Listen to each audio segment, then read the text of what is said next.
Well, friends, I welcome all of you to this initiative by PUCL Delhi. This program of today has been organized by the internship committee of PUCL, and we intend to, because it's basically an educational content. The purpose of educational content is to make members and others aware to, so that they can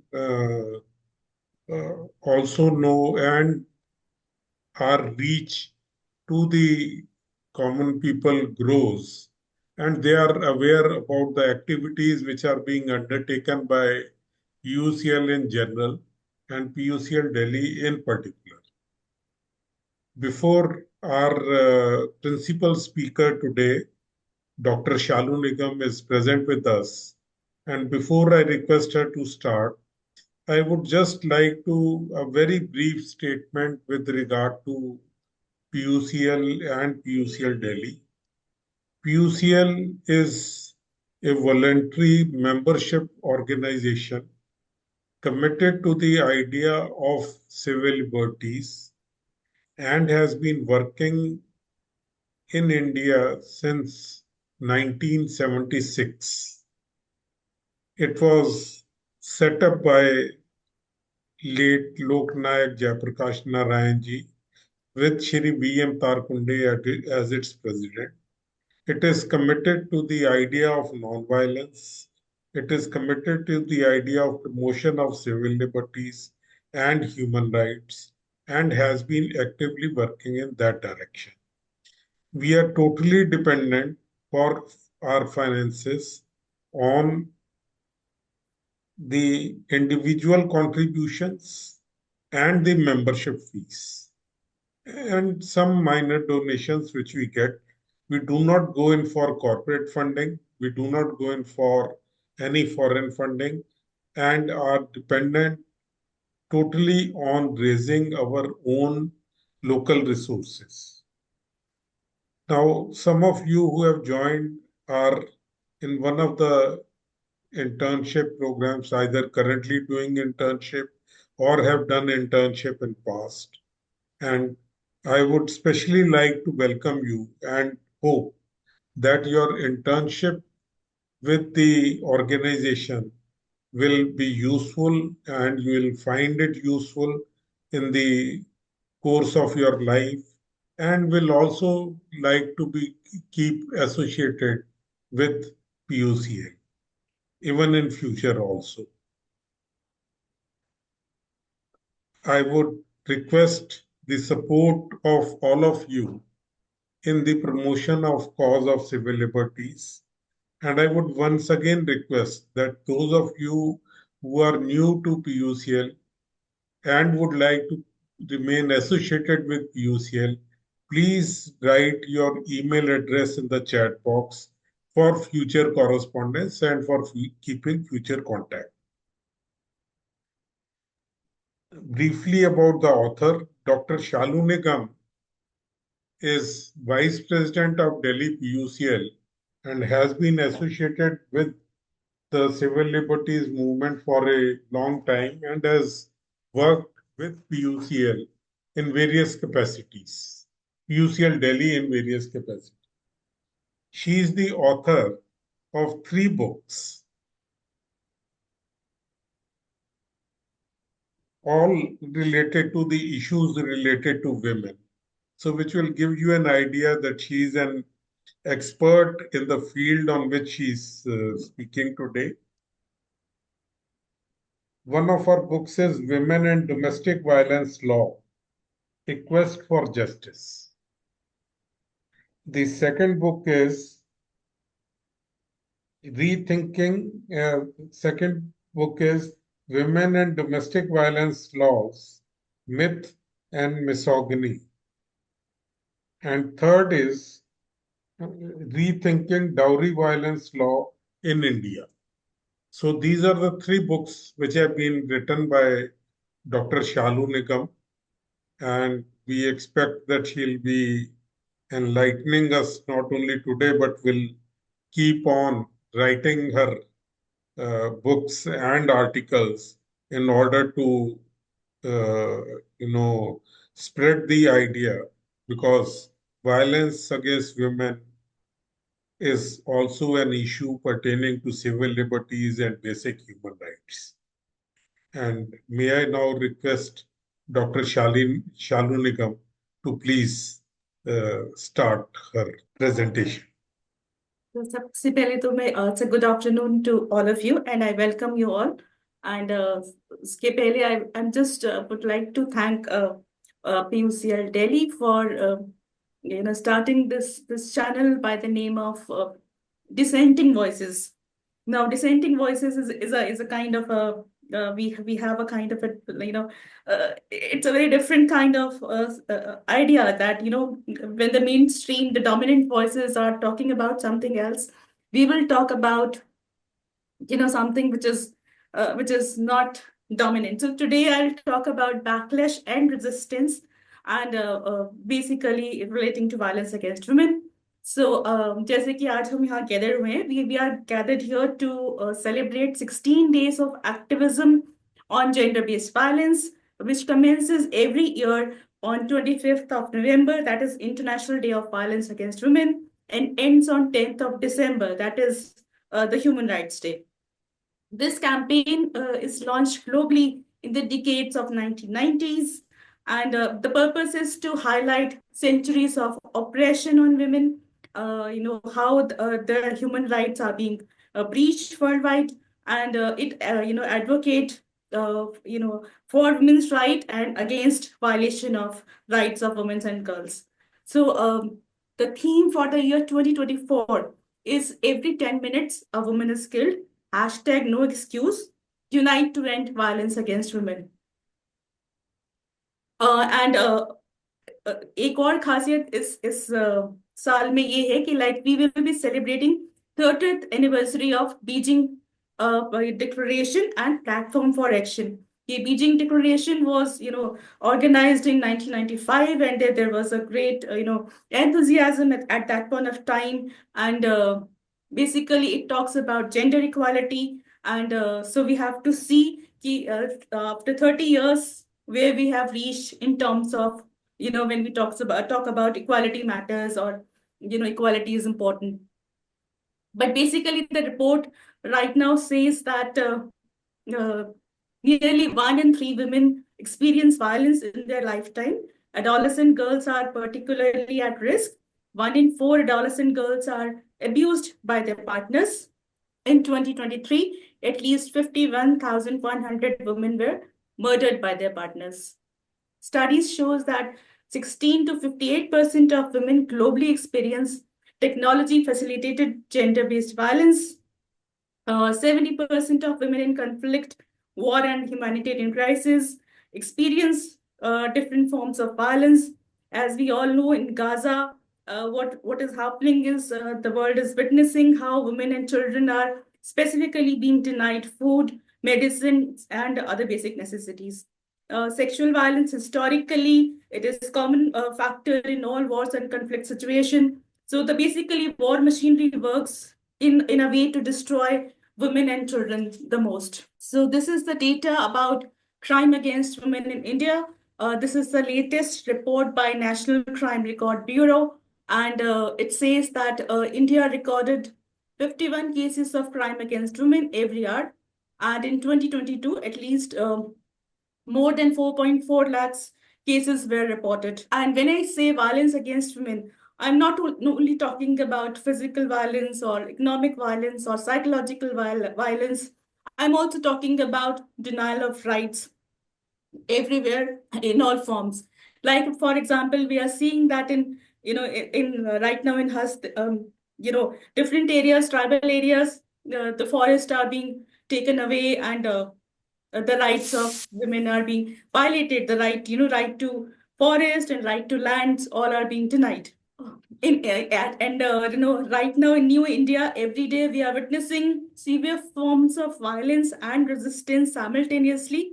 where women have to resist fiercely against different forms of violence. So these images you're seeing here on your screen, these images will remain etched in the history and the memories of India of 21st century. And future generation may have to refer to this, that how oppression and resistance continue simultaneously in 21st century India.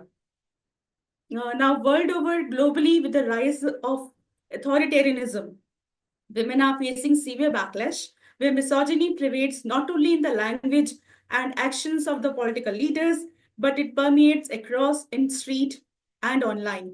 Sexism is threatening women everywhere. We know that in recent years, the Supreme Court of the United States of America, it overturned decisions in the Roe versus Wade, which deny women their abortion rights. Also, since Donald Trump won the election recently in 2024, a few hours later, the far-right slogan, "Your body, my choice," began trending on the Twitter, on the social media, and it sparks misogyny. And messages such as "you no longer have rights" were sent to women users in social media. Now, this onslaught of unchecked resentment reveals that those men do not treat women with dignity as equals. Rather, they view women as inferiors. So, एक तरफ हम Beijing में we were talking about women's right to equality in 1995, and right now this is happening across the world. So, in response, the women in the United States, they started the 4B or 4 No's movement. This is a digital movement, and it started earlier in South Korea. It propagates no marriage, no dating, no sex, and no procreation with men. So basically, the purpose was to combat the patriarchal state and conservative society, which view women as objects. It rejected the heteronormative expectations and raised concern around patriarchy, precarity, consumerism, and capitalism. In Afghanistan, we know how Taliban is denying education to girls, and one of the reports says that within 3 years of their rule, the Taliban has denied right to education to girls, putting the entire generation in danger. And then we have seen this video, which is being, this image is being circulated a few days back in Iran. The world has witnessed how a student was harassed for hijab by the dress code enforcers, and she protested in a unique way. Later, she was arrested. The Iranian government declared the girl as mentally unstable. A report which emerged later say that the government is planning to send women revolting against hijab to mandatory psychiatric facility.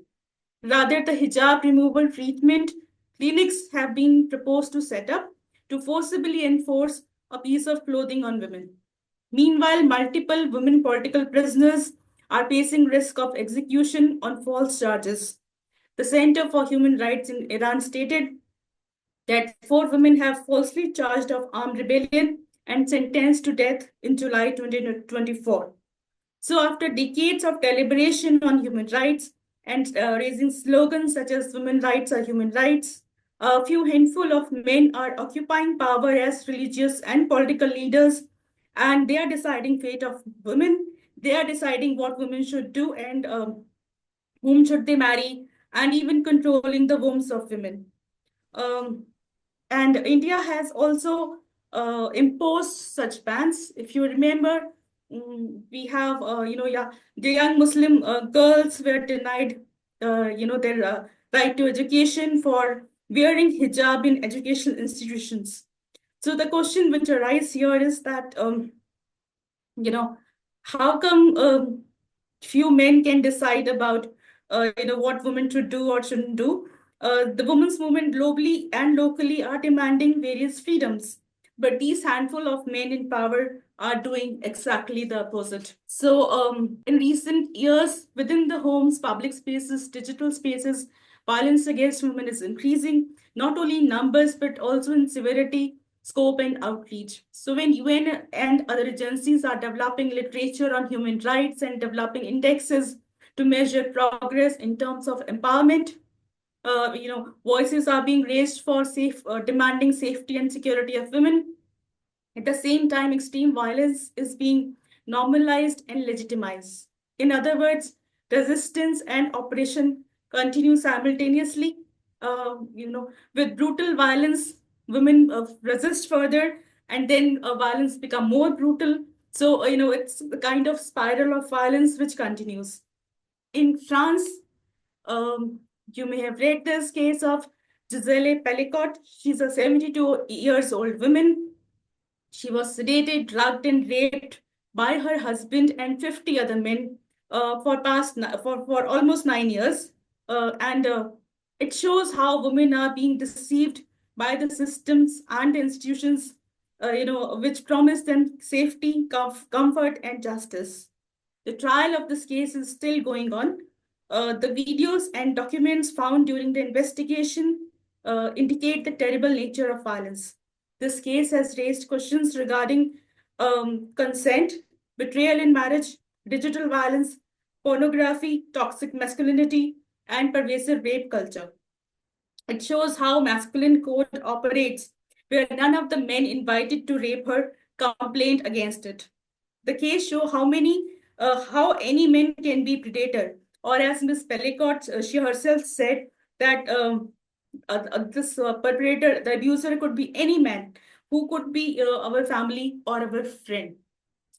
Important is her in this case is Miss Pellicott's reaction and her courage and her determination to speak for all victims and survivors of violence. Despite being hurt, her zeal to support the survivors is empowering. In her response to her ordeal, she said that she felt betrayed, broken, and completely destroyed. She precisely stated that shame should change sides. We have also witnessed this video, where in the parliament in New Zealand, women are resisting, how the anti-people law, and there was a huge backlash against it. People have trolled and people have written various kind of comments. So globally, the governments are paying lip services to the issue of women empowerment, but they have failed to stop the culture of violence with impunity. The backlash is evident from the fact that when women are becoming vocal in public domain, in politics, in journalism, or women human rights defenders, they are, as we have seen in India, that those students who were protesting against Citizenship Amendment Act, they were arrested, and some are still there, behind the jail. So how these people are being targeted intentionally, both offline and online. With increasing digitalization, the videos of horrific crimes are being circulated in social media without any restriction or control.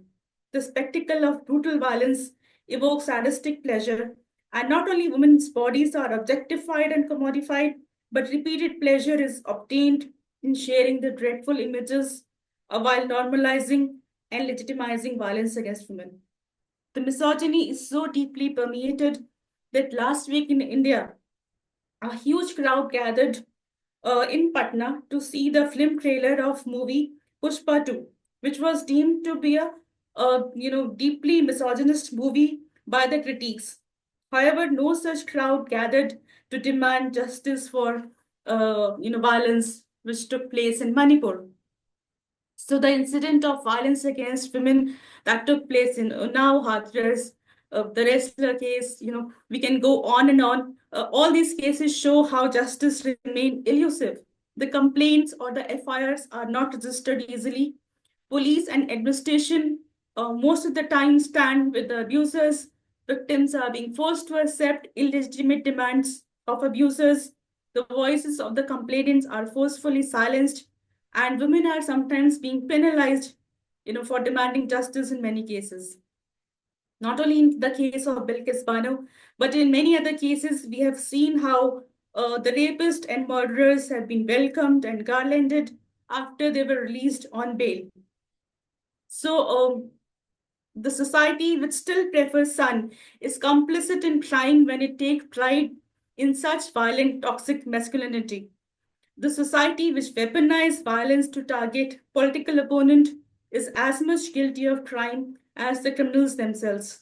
The institutions, police, courts, national commission, which silence the voice of complainants, are therefore guilty of crime.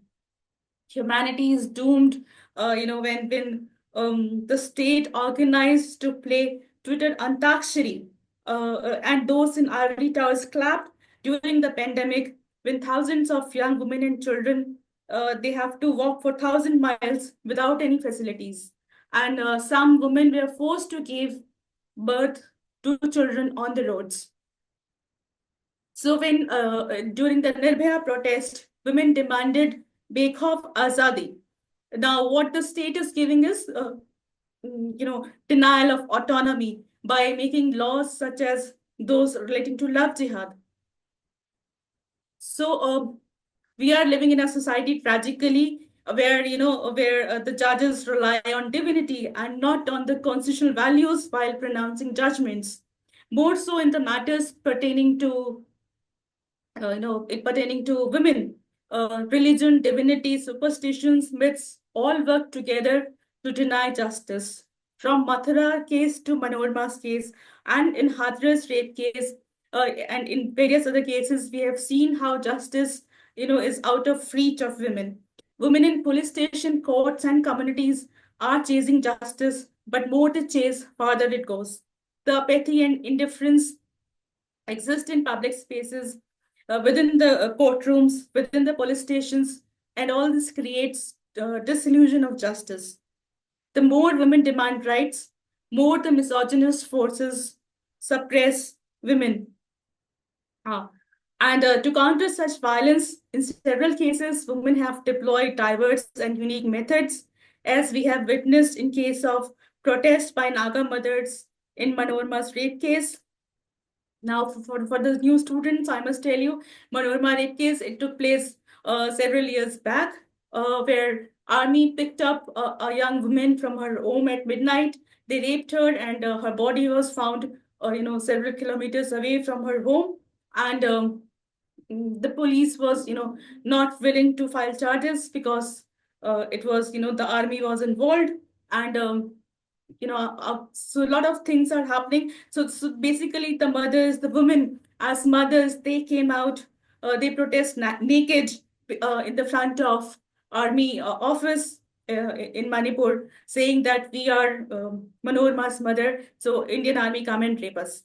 So that kind of protest took place at that point of time. Similarly, in the case of Aku Yadav, now he was a person who was being supported by the police and by the courts. There were several cases have been filed against him, but he was released on bail every time. And women were frustrated that they were not getting justice. So finally, one day when he was arrested and he was, about to, when is brought before the court, and women came to know that, he's coming and he will be released on bail. So they came, and inside the courtroom, they have murdered him. So you can see this movie is there on the Netflix. If in case you are interested, you can see that movie. So these are the ways women have to protest, because the kind of situation where when the police is not helping, when the courts are not helping, so women have to resort to these methods. So ironically, in contemporary situation, we are living in a society where pain and sufferings are categorized into hierarchies based on caste, sex, or religion of the victim. Frequently, women issues are sidelined. Um, the pain of women being raped in a home day in and day out by the so-called protector, and she doesn't receive any sympathy or empathy from the police or the courts, and marital rape is still not yet recognized as a crime in our country. The case is pending before the Supreme Court. Earlier Delhi High Court judgment, we have got a split verdict. One judge favored that marital rape should be, should be included in the criminal law. The another one refused that. So these are the kinds of time we are living in. So, but what is happening is that all these kind of situations, they what these situations do is they help to silence the women victims, and embolden men to create a culture of impunity where men feel entitled to violate the soul, the mind, and the body of women as per their whims and fancies. Lastly, I will come to this point. There is a debate on social media regarding hashtag not all men. Now, this depicts that not all men are violent. This is a response to our discussion regarding misogyny and violence, which blame men as abusers. The proponents of this phrase ignore the feminist voices, which have been highlighting that violence is not a man versus a woman issue.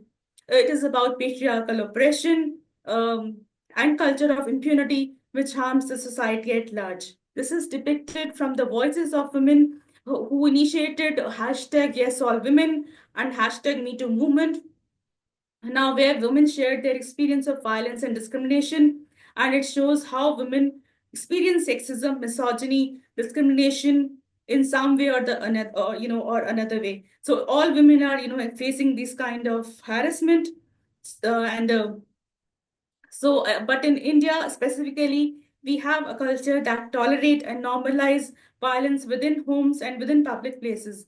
So even if we have a law on domestic violence, we have a law on dowry violence, but still dowry exists, domestic violence exists. We all know some preference is still there on killing child marriages. So the society which is guilty of perpetuating this the violence with impunity. So all we have, last few days back, video which was circulated of a woman who was raped in an open street, and no action, nobody was taking action against that, and this is happening on the open road. So That happening what today. I say is that all men and women who stay silent in situation of violence are complicit in crime. So yes, not all men, but all men and women who stay silent are complicit in crime. So more specifically in India, we have seen how the state and society not only tolerate violence, but they normalize and legitimize violence और against women on daily basis. पसंद नहीं लगता What है is the solution? पसंद The करा रहे solution is to speak out against the violence, while a multi-pronged approach may go a long way to rethink laws and policies. But we have to speak out against violence. We don't need false promises or lip services by the state or by the political parties. We demand concrete and collaborative actions to end violence against women. Supporting agency and resilience of women locally is helpful. से And I बाहर will नहीं end with the slogan, leave no one behind. Now, this slogan is being given by the United Nations, and it says that, unless you deal with all kind of violence, and, with every woman, you can't move ahead. So we have to join hand in solidarity. We have to support, and we have to find solutions to end violence against women. With this, I would just like to say thanks, and we can take questions. That was a very nice presentation. Thank you. Thank you. Thank you so much. Any suggestions, any comments? I think the PUCL group would maybe have an answer, but we are looking for some steps forward. I would like to see how we can do that as a collective, how we can be involved.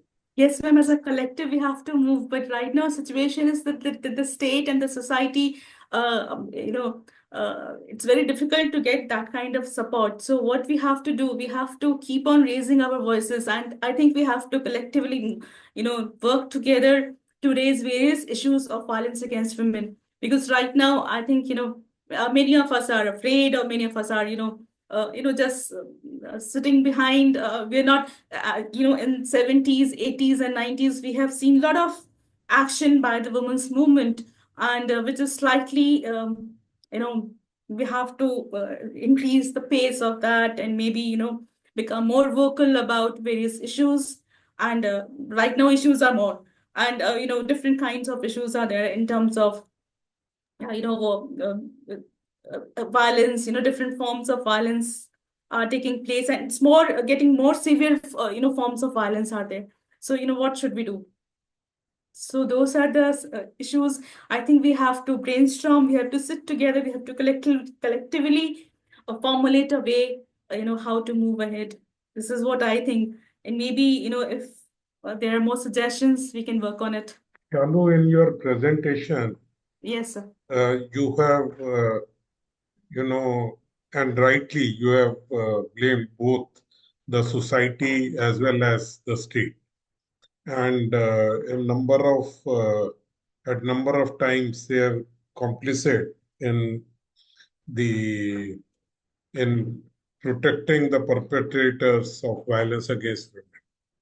But see, don't you think that the society is more to blame than compared to the state?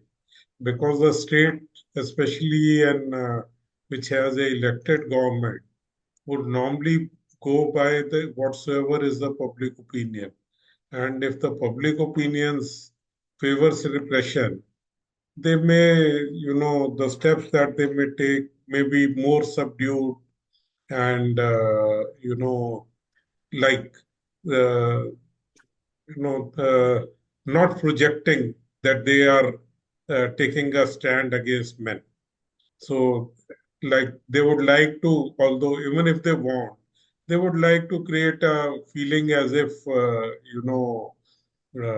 the they have to look at the interests of both the men and the women. Yes, sir, you're completely right. But the thing is that right now, when I did my research on domestic violence, what I saw is that okay, we have a domestic violence law, we have Section 498A, we have protection of women against domestic violence law, that is civil law, which came in 2005.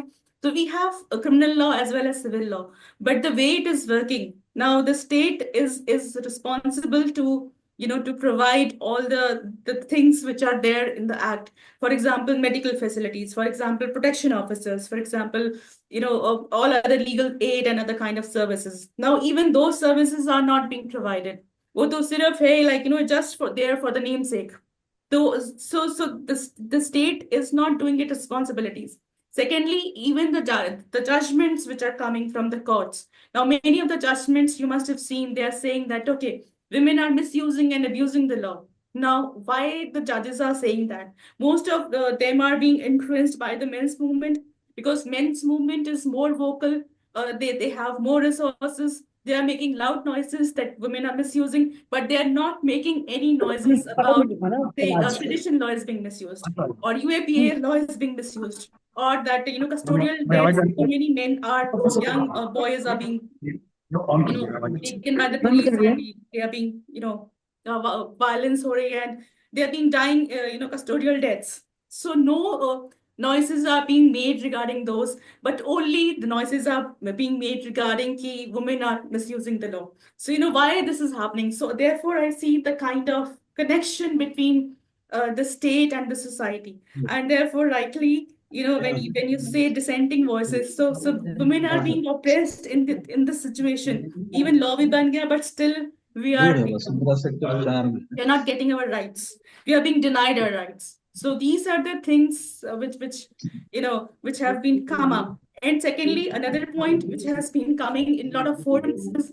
that the women are not there appointed as judges or senior advocates or in police senior positions. So even in Supreme Court or even in high courts, the number of women judges are very less. The number of police personnel as DCP, ADG, or whatever higher level of police, they're very few in numbers. So why at higher level no women are being taken or hired or whatever appointed? So these are the kind of major questions we have. Even in political parties, even in parliament, we have few women. So so the women's issues are being left aside. So these are the kind of some of the concerns which are emerging. Well, I don't totally share your views. Especially these days, there are a large number of women who are being appointed as senior advocates and also as judges in the higher as well as the subordinate judiciary. Uh, You see, I think it has more to do with the system. I'll give you one instance. The first dowry death instance, which provoked a lot of hue and cry in Delhi. I don't remember the name of the lady, but it was which took place in Chandni Chowk area of Delhi, and which led to the first movement being launched against dowry deaths. The investigating officer of that particular case, he was suspended following the because the investigation, his investigation revealed that it was not a case of murder, but it was, an accident. And on that basis, the case had been closed. During the period of his suspension, he did law and was later on selected in the subordinate judiciary. Sir थोड़ा हिंदी में भी बात कर लीजिए please. लग रहा है कि सर्वेश ने ज्वाइन कर लिया है फाइनली। मैं ठीक कह रहा हूँ सर्वेश है? हाँ जी ठीक कह रहे हैं। तो ठीक मैंने भी किससे करवाया है। ठीक है। सॉरी मैं लेट हो सर्वेश, गई। मैं ये कह रहा था कि दिल्ली में जो पहला जो डाउरी डेथ का केस हुआ था, जिसको लेकर सहेली ने अपने डाउरी एक्ट्स के अगेंस्ट कैंपेन शुरू की थी, तो वो जो है उसके जो तफ्तीश करने वाले ऑफिसर थे, उनको बाद में सस्पेंड कर दिया गया इस ग्राउंड के ऊपर कि उन्होंने इन्वेस्टिगेशन प्रॉपर नहीं की और एक मर्डर केस को अ, जो है वो सुइसाइड, आत्महत्या का केस बनाकर, आत्महत्या नहीं, सुइसाइड नहीं, एग्जैक्टली एक्सीडेंट, एक्सीडेंट का केस बनाकर पेश किया था। तो उसको लेकर अगर तुम्हें याद हो कि हम में से कई लोग, जिसमें तारा भी थी, भारती होती थी, हम लोगों ने उसको लेकर प्रदर्शन वगैरह भी किया था चांदनी चौक थाने के ऊपर। तो बाद में उनको जो है उन्होंने अपने सस्पेंशन पीरियड में लॉ किया और वो एज ए जज सिलेक्ट हो गए। तो ये जो है कि कहीं ना कहीं पर जो सिस्टम की बहुत बड़ी कमजोरी है कि उन्होंने किसी ने इस चीज को वो तफ्तीश करने की या जानकारी करने की कोशिश नहीं की कि जिसको आप अपॉइंट कर रही हो, आप जिसको सिलेक्ट कर रही हो, कि उसका बैकग्राउंड क्या है।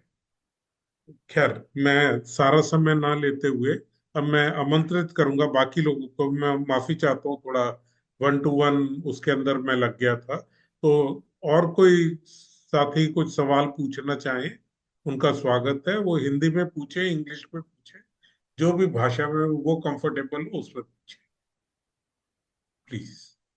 सर अभी पिछले दिनों पिछले उसमें बहुत सारे ऐसे केस हुए हैं जो गोदी मीडिया ने दबा दिए हैं। उसमें भी कुछ नहीं हो रहा है। जैसे वो कार के नीचे एक लड़की को मारते हुए चले गए चलती गई बेचारी 2-4 किलोमीटर घूमते रहे।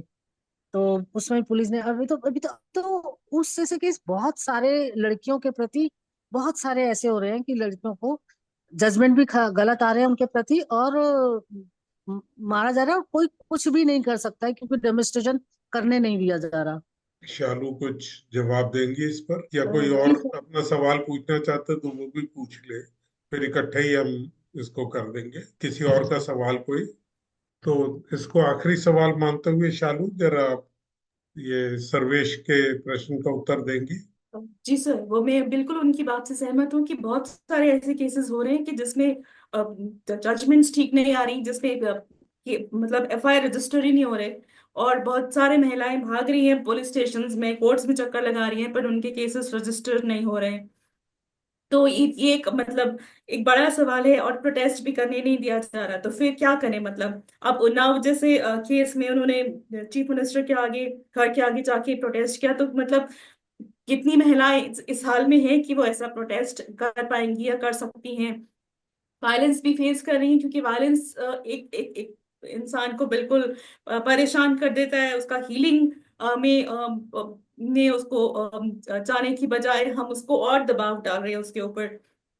तो ऐसे बहुत सारे केसेस हैं और जो जजमेंट्स आ रहे हैं, जैसे आपने देखा ही होगा कि रेप के केसेस में जजेस बोल रहे हैं कि आप राखी बंधवा लो, भाई बन जाओ। मतलब ये तो मतलब इस तरह की जजमेंट्स कॉन्स्टिट्यूशन या लॉ के ऊपर बेस्ड नहीं है। ये तो एक सोशल मॉरल और जो भी कस्टम कह लीजिए। बट ये तो खाप पंचायत भी पहले ऐसे डिसीजंस देती थी।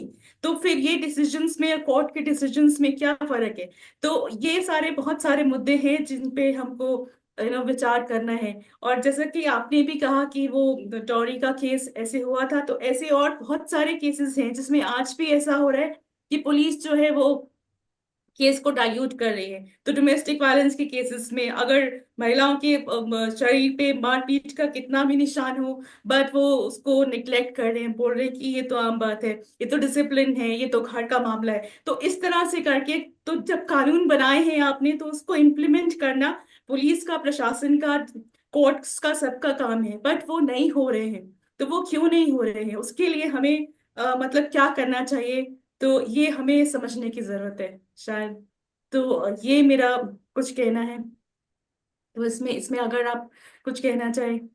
नहीं, एक मिनट जानू, आपने ये तो बता दिया, हो तो सबको पता है, लेकिन सोल्यूशन क्या कर रहे हैं, इसे करें क्या? डिप्रेशन हो रहा है ये सब देख देख के ना। जी। जी, तो हमें मतलब ये है कि हमें आवाज उठानी पड़ेगी, क्योंकि अब तो जब सोसाइटी भी खिलाफ है, प्रशासन भी खिलाफ है, कोर्ट्स भी खिलाफ है, तो फिर कहाँ जाएंगे? तो हमें ठीक है। सड़कों पर आना पड़ेगा फिर फाइनली। तो यही नहीं, सोल्यूशन अभी चल बनता है रहा है। कि मैं जी सर। तो मतलब ये है कि सोल्यूशन प्रोटेस्ट, मतलब हमको स्पीक आउट, और ये जो जो इस तरह की जो बातें हो रही की रेजिस्टेंस हमको दिखाना पड़ेगा, प्रोटेस्ट। कहीं ना कहीं हमको ये सरकार को जगाना पड़ेगा कि मतलब जो कानून आपने बनाए हैं उसको कानून के हिसाब से, संविधान के हिसाब से उस पे आप एक्शन लीजिए।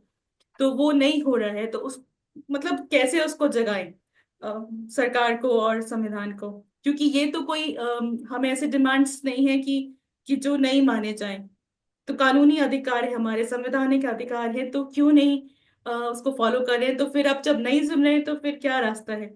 तो वो जैसे कि अब, और ये सिर्फ यहाँ इंडिया में नहीं है, तो बाहर के देशों में भी हम देख रहे हैं ऐसे। ये जैसे पेलिकॉट का केस जो भी बात करी, ईरान में जो, तालिबान में जो हो रहा है, तो ये सारे मतलब दुनिया में अगर महिलाओं को वापस ये बैकलैश एक तरह से है कि यूएन ने अधिकार दिए, सरकारों ने अधिकार दिए, बट अब उसके ऊपर ये जो बैकलैश हो रहा है कि मतलब, और मेंस मूवमेंट और स्टेट और सोसाइटी अगर सब मिलके महिलाओं के अधिकारों को डिनाई कर रहे हैं, तो फिर उस सिचुएशन में महिलाएं क्या करेंगी? अब वो हमको सबको मिलके सोचना पड़ेगा कि क्या करें। शालू जी, एक मैं सवाल पूछना चाहता हूँ। ये जो राष्ट्रीय महिला आयोग है, ये ये कहाँ है आजकल? ये प्रशांत महासागर या अरबियन सी कहाँ है? इसकी जो रचना हुई थी, तो उसके फेलियर पे कुछ आप प्रकाश डालेंगी, और कैसे राष्ट्रीय महिला आयोग को कोशिश करनी चाहिए कि जो स्त्री के विरुद्ध, महिलाओं के विरुद्ध इतने अत्याचार हो रहे हैं, उसकी चुप्पी तो बहुत खतरनाक है इस पूरे संदर्भ में। धन्यवाद। नहीं, जी। राष्ट्रीय महिला आयोग तो सोई हुई है।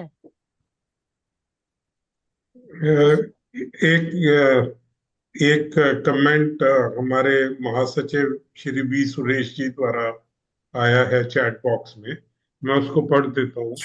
The younger generation of women have been influenced by the consumerist, individualist, competitive culture and have a different view on women's issues and right from the earlier generation. What type of campaign should be launched to reach out to the younger generation of women? तो शालू जी, आप इन दोनों प्रश्नों का उत्तर दीजिए, शशि शेखर जी के और सुरेश जी के। जी जी sir. तो ये एनसीडब्ल्यू या स्टेट कमीशन ऑफ वुमेन, ये तो हम सब जानते हैं कि महिला आंदोलन की एक पूरी लंबी लड़ाई के बाद हमको ये इंस्टीट्यूशंस मिले थे। बट अब क्या हो गया कि इंस्टीट्यूशंस ज्यादातर पॉलिटिसाइज हो गए हैं। तो ज्यादातर अपॉइंटमेंट्स अगर आप देखते हैं तो उसमें पॉलिटिकल अपॉइंटमेंट्स ज्यादा हैं। तो वो अब सिर्फ अपनी पार्टी के लिए अब काम कर रहे हैं, वो महिलाओं के लिए शायद काम नहीं कर रहे हैं। तो ये मेरा नजरिया है। हो सकता है कि आप मतलब कोई इससे कोई इसको नहीं मानते हो, बट एक ये एक जो मैं देख रही हूँ, मुझे ऐसे लगता है कि वो जो पॉलिटिकल अपॉइंटमेंट्स हो रहे हैं तो वो सिर्फ अपनी पार्टी के लिए वो लोग काम कर रहे हैं, चाहे कोई भी पार्टी हो, चाहे वो बीजेपी, कांग्रेस या जो भी हो, क्योंकि ये सिर्फ पिछले 10 सालों में तो ज्यादा हुआ है, बट उसके पहले भी जो अपॉइंटमेंट्स हो रहे थे वो काफी पॉलिटिकली मोटिवेटेड थे। इनिशियली तो आइडिया ये था कि इसमें जो महिला ऑर्गेनाइजेशंस जो जो इन मुद्दों पे काम कर रहे हैं वो सारी महिलाएं आएंगी, बट आप देखें अगर उठा के डेटा, तो पिछले कुछ सालों में जो अपॉइंटमेंट्स हुई हैं वो ज्यादातर पॉलिटिकल पार्टीज ने अपने लोगों को वहां बिठा लिया है। मैं सॉरी डायरेक्टली बोल रही हूँ, बट ये एक मेरे हिसाब से एक ये सच है। तो ये जो पॉलिटिकल अपॉइंटमेंट्स, और इसके लिए वो अपनी सिर्फ पार्टी के लिए बात कर रही हैं, तो वो एक तरह से वो महिलाओं के मुद्दे तो उठा ही नहीं रहे हैं ना, कोई भी कमीशन कह लीजिए, और या कोई भी इस तरह की संस्थाएं हैं, तो वो ऐसे नहीं कर रही हैं। जो दूसरा सवाल था कि यंगर जनरेशन ऑफ वुमेन को कैसे हम उनकी उनकी तरफ पहुंचे, तो आई थिंक हमारी जो जो वुमेन्स मूवमेंट है वो भी थोड़ा सा, हमको उसमें ज्यादा प्रयास करना पड़ेगा, ज्यादा कोशिश करनी पंचोली पड़ेगी। जी आप यंगर जनरेशन ऑफ वुमेन को जोड़ने के लिए कुछ ये हो सकता है कि हम उनके, जैसे वो डिजिटल प्लेटफॉर्म सोशल मीडिया पे आजकल ज्यादा एक्टिव हैं, और वो इंस्टाग्राम और क्या क्या नए जो जो भी डिजिटल चीजें आ रही हैं उनमें ज्यादा एक्टिव हैं, तो उनको ये पूरा समझाने के लिए कि कैसे जो हमको ये इतने सारे अधिकार मिले, इतने सारे वुमेन्स फ्रीडम्स मिले हैं, ये कैसे मिले हैं, इसका पूरा पीछे का बैकग्राउंड क्या है। और ये सिर्फ महिलाओं तक नहीं, मतलब इवन जो पुरुष लोग हैं उनको भी ये जानने की जरूरत है। मेन और बॉयज को अगर आप देखें, कई जगह कई देशों में अब ये मूवमेंट चल पड़ी है कि बॉयज और मेन को कैसे इन्वॉल्व करना है, तो वहां पे जो मेंस मूवमेंट है वो वुमेन्स मूवमेंट के साथ मिलके काम कर रहे हैं, ताकि वो जान रहे हैं कि ऐसा मतलब महिलाओं के प्रति हिंसा क्यों हो रही है। और कई जगह वो उनके उनके लिए स्पेशल एक कोर्सेज बनाए गए हैं कि कैसे यंगर जनरेशन को ये बताया जाए कि हमारी जो पूरी लड़ाई है लंबी, और जो हमको मिली है संविधान में, और कानूनों के जो भी कानून भी बने हैं, डोमेस्टिक वायलेंस लॉ कैसे बनी है, डॉरी वायलेंस लॉ कैसे बनी है, तो इस सब का पूरा डिटेल आई थिंक आजकल जो स्कूलों में क्यूरिकुलम है उसमें भी वो सब नहीं बता रहे हैं, तो वो कैसे उन तक पहुंचाना है, हमें ये आई थिंक सोचने की जरूरत है कि कैसे उन तक ये सारी चीजें पहुंचाएं, और उनको जोड़े साथ में अपने।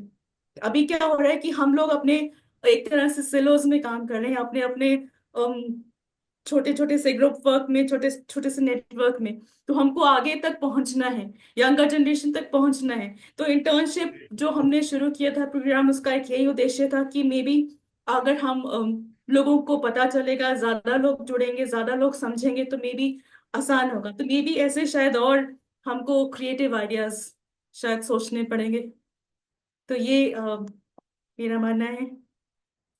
तो और कोई कुछ कहना चाहेंगे, कोई सजेशंस? पंचोली जी का सवाल ये है शालू, कि जो लोग हिंदू राष्ट्र बनाना चाहते हैं और हिंदू राष्ट्र की बात करते हैं, उनके दिमाग में या उनके पर्सपेक्टिव से महिलाओं की क्या स्थिति होगी।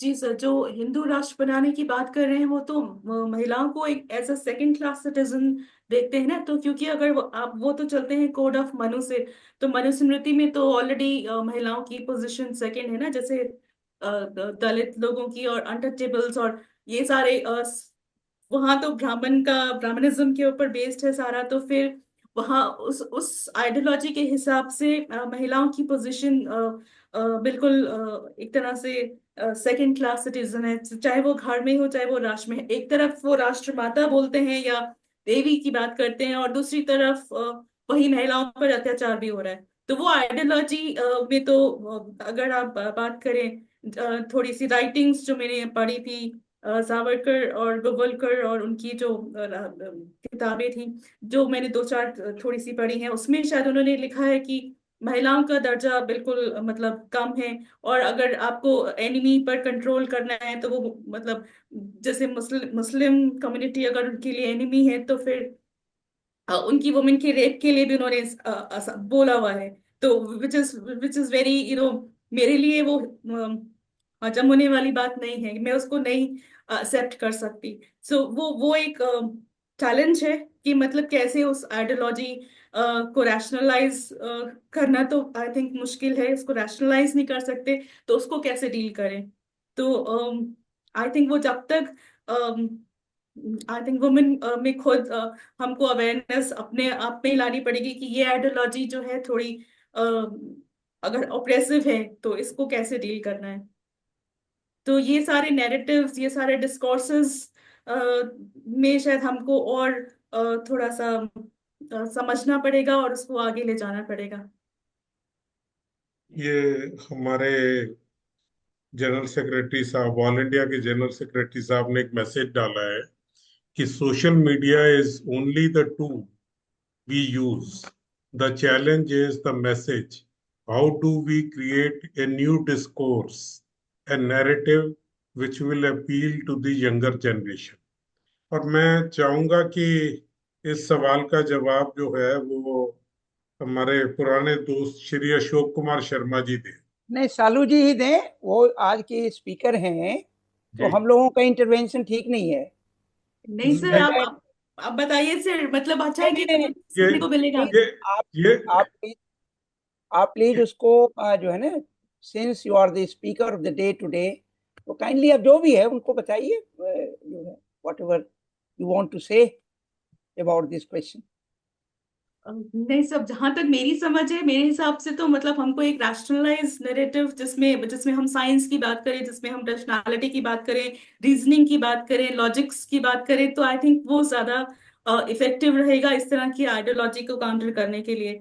तो पिछले 10 साल से हम लोग ये सब कुछ नहीं कर पा रहे हैं कि मतलब एक साइंटिफिक पर्सपेक्टिव लेके आए, एक रैशनल, एक आइडियोलॉजिकल मतलब एक लिबरल, मतलब जिसमें जिसको हम चीजों को रैशनलाइज कर सकते हैं, वो वाला पर्सपेक्टिव लाने के लिए, वो डिस्कोर्सेस के लिए हमको शायद नए स्लोगन्स, नए तरह के टूल्स, नई तरह की चीजें हमको डिवाइस करनी पड़ेगी। बाकी सर आप इसमें क्योंकि आपका इतना एक्सपीरियंस रहा है, तो आप प्लीज इसमें ऐड करिए कि क्या और क्या हो सकता है। अब शर्मा जी भी आ गए हैं, शर्मा जी अगर कुछ कहना चाहें। शर्मा जी, हाँ, अशोक जी, एक सवाल आपसे। हाँ, शर्मा मेरा जी। ऑडियो थोड़ा खराब हो गया था, जी, ये इसलिए हमारे मोबाइल जो पे जुड़ा हूँ, कंप्यूटर का ऑडियो काम नहीं कर रहा था। हमारा all India general secretary V Suresh साहब ने एक सवाल पूछा है कि मैंने सुन लिया, वो सवाल मुझे मालूम है। जी मैं सिर्फ इतना कहना चाहता था कि हमें हो सके तो कॉलेज लेवल पे, यूनिवर्सिटी लेवल पे भी पीयूसीएल का गठन करना होगा। हमारी स्टूडेंट ब्रांचेस भी होनी चाहिए, वहां से हमको यंग टैलेंट मिलेगी। We can do the talent spotting. और जितने छात्र संघ हैं और या छात्र संगठन है, विशेष रूप से जो पॉलिटिकल पार्टी से भी संबंध है, उन लोगों को भी हम इसमें अट्रैक्ट कर सकते हैं। दूसरा ये कि जो लॉ, जितने भी लॉ फैकल्टीज हैं या लॉ इंस्टीट्यूट्स हैं, वहां पे कभी कभी हम लोग सेमिनार कर सकते हैं। और जैसा कि आजकल माहौल है, शायद हमें उसकी इजाजत ना मिले, तो वहां पे कुछ छात्रों को हम अप्रोच करके उनसे कह सकते हैं कि वो इस पे कोई आपस में डिस्कशन ऑर्गेनाइज करें, क्योंकि यंग टैलेंट का आना बहुत जरूरी है। हम अधिकतर या तो इमरजेंसी के दौरान के लोग हैं या 1980s या 1990s के लोग हैं। उसके बाद बहुत कम लोग पीयूसीएल में आ रहे हैं, तो इसके लिए हमें कैंपस में जाना पड़ेगा, और खासतौर पर लॉ कैंपस में। देखिए तेजिंदर सिंह जी, मैं इस संबंध में ये कहना चाहता हूँ कि हिंदू राष्ट्र की जो अवधारणा है वो ही पैट्रियार्की पर आधारित है। उस पितृसत्तात्मक समाज की संरचना पर ही हिंदू राष्ट्र की परिकल्पना आधारित है। तो पहली बात तो यह है कि हिंदू राष्ट्र एक तो संविधान सम्मत नहीं है। अब जानते हैं कि भारत का संविधान किसी धर्म विशेष के राष्ट्र की बात ही नहीं करता, वो जो धर्मनिरपेक्ष राज्य की बात करता है। प्रॉब्लम कहाँ आ रहा है कि जो कॉन्स्टिट्यूशन ऑफ इंडिया है और उसके जो वैल्यूज हैं, उसका जो स्पिरिट है, वो ही लोगों तक नहीं पहुंच पा रहा है। इसका मतलब है कि जब तक हम लोगों तक इस स्पिरिट को नहीं पहुंचाएंगे, कि भारतीय राष्ट्र का जो स्वरूप है वो बहुधर्मी समाज के कारण और बहुसांस्कृतिक समाज के कारण जो है वह धर्मनिरपेक्ष राज्य ही उचित राज्य हो सकता है, इसमें सभी धर्मों के लिए सम्मान है। और साथ ही साथ जब हम धार्मिक स्वतंत्रता और तमाम तरह की स्वतंत्रताओं की बात करते हैं, उसमें नारी की स्वतंत्रता भी निहित है और जिसको भी प्रचारित करने की आवश्यकता है। कठिनाई यही हो रही है कि जो संविधान के मूल्य हैं वो संविधान में तो हैं, लेकिन संविधान के मूल्य लोगों तक नहीं पहुंच पा रहे हैं। और जो भी हिंदू राष्ट्र की बात करते हैं वो हिंदू राष्ट्र जो है एक बार फिर से पैट्रियार्की को स्थापित करने की एक कोशिश मात्र है। तो देखिए, यत्र नारी पूज्यन्ते रमन्ते तत्र देवता तो बहुत दिनों से कह रहे हैं, लेकिन नारी की स्थिति कितनी खराब है जिसका सालू जी ने जो है वो तस्वीर पेश किया, मुझे तो लगता है उससे भी बेहद खराब तस्वीर है।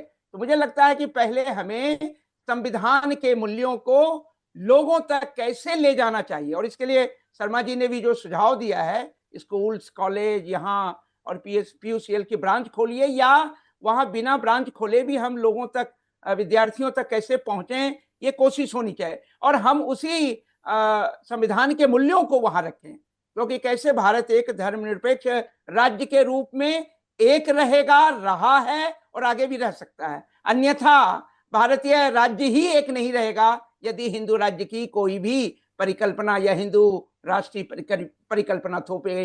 नारी के विरुद्ध तो है ही। धन्यवाद।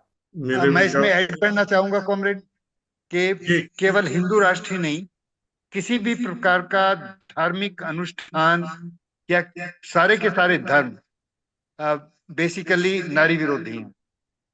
तो इसलिए हमें रैशनलिज्म पे, साइंटिफिक टेम्पर पे अधिक ध्यान देना होगा, बजाय इसके कि हम सिर्फ हिंदू राष्ट्र का विरोध करें। क्योंकि जब हम खाली हिंदू राष्ट्र का विरोध करते हैं तो उससे हम फिर कुछ मिडिल क्लास टाइप लोगों से कट जाते हैं। वो व्हाट अबाउटरी में आ जाते हैं कि what about Islam, what about Christianity, what about so and so.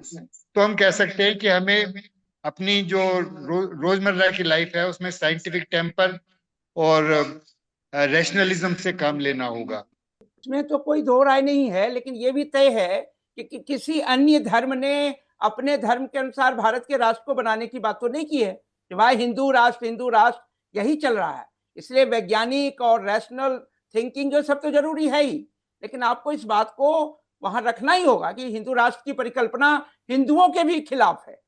Hindu एक जो उसका जो लिबरल फिलॉसफी है और जो उसमें उसके अंदर बहुत सारे जो उदारवादी तत्व हैं, यद्यपि वहां जाति व्यवस्था के कारण और अस्पृश्यता के कारण जो कमियां हैं वो तो थी ही, लेकिन इसके बावजूद एक ईश्वर या जो है उसके प्रति एक धार्मिक संस्थान के प्रति कोई, यहां तक कि नास्तिकों के लिए भी स्थान है। तो मुझे लगता है कि इन तमाम मूल्यों को लोगों तक पहुंचाने की, और आपने जो साइंटिफिक और रैशनलिज्म की बात की वो तो बिल्कुल सही है, उसमें तो कोई दो राय है ही नहीं। धन्यवाद। आप सबका इस कार्यक्रम में हिस्सा लेने के लिए बहुत बहुत धन्यवाद। मेरे विचार से काफी अच्छी चर्चा रही बात में। मैं चाहता था कि कुछ हमारे इंटर्न्स और कुछ नए लोग इसके अंदर अपना पार्टिसिपेट करते, पर शायद ये एक सीरीज की शुरुआत है और आगे हम और भी कार्यक्रम करते रहेंगे। हम चाहेंगे कि आप सब लोगों का उसके अंदर पार्टिसिपेशन रहे। एक दिल्ली PUCL ने एक YouTube चैनल शुरू किया है by the name dissenting voices. Dissenting voices इसलिए कि सन 1978 के अंदर PUCL ने जो कॉन्फ्रेंस की थी राजनीतिक बंदियों की रिहाई के लिए, तो उस समय पे एक काव्य संकलन निकाला था डिसेंटिंग वॉइसेस के नाम से, जिसका बेसिकली तात्पर्य ये है कि जो लोग ये कहते हैं कि जी मैं आपसे असहमत, कि मैं आपकी बात से असहमत हूँ, ये बेसिकली स्टेट के लिए है, स्टेट को कहने के लिए कि भाई मैं जो बात आप कह रहे हो कि मैं उससे सहमत नहीं हूँ, कि उनकी आवाजों को सामने रखते हुए और सिविल लिबर्टीज के ऊपर फोकस करते हुए इसका वो होगा। अभी चैनल की के ऊपर कोई वीडियो डाली नहीं गई है। सबसे पहली वीडियो मेरा हमारा विचार है कि इसी को लेकर डाली जाए।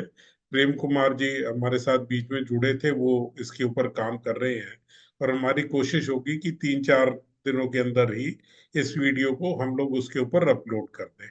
हम चाहेंगे कि आप सब लोग उसको सब्सक्राइब करें, ताकि उस पर जो भी वीडियो डाली जाए उसके बारे में आपको सूचना मिल जाए।